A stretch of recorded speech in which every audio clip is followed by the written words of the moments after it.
Okay, let's talk about combining two linear inequality with the word and. Okay, so the logical word and means the following. Let me give you an example. If I told you that you have to take out the garbage and do your homework, and then you can go play video games, what does that mean? Does that mean you have to do both, or one or the other, or neither? If I say you have to do your homework and take out the garbage, that means you have to do both, right? You have to do both. You don't have option to just do one and then go play video games. So let's take a look at this example here. This means, okay, these two inequalities connected with the word and. What it means is that the x value that satisfies this and this, but it has to satisfy both equations at the same time. Only those x values are the solution to this complete question here. Let's combine with the word and. So let's solve each individually first.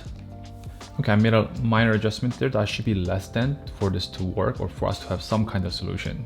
So let's isolate for x here. You get 4 if you have both sides by 1, and x is less than 2. And here you get, okay, this one here also needs to be greater than. Okay, let me just adjust it to greater than. Okay, and then we get the simple linear inequality that this needs to be greater than -1/3. So let's plot both these. So here's 0, 1, 2.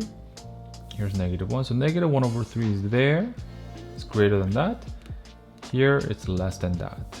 So what x values satisfy both of the range of values, the domain of values here?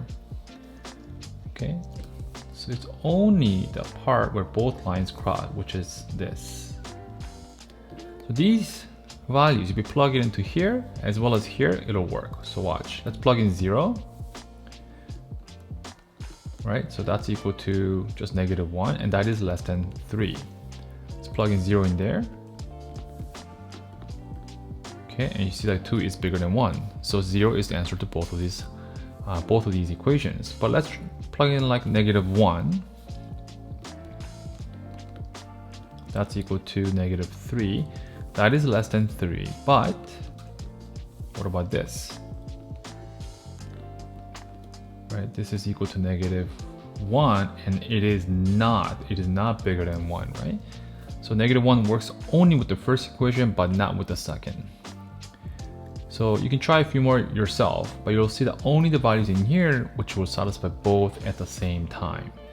So therefore the answer here is, right, x is greater than -1/3, less than 2, or in interval notation, it's the following.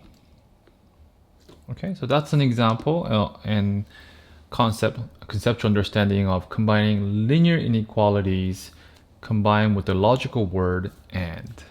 All right, that's it for this one. I'll see you in the next.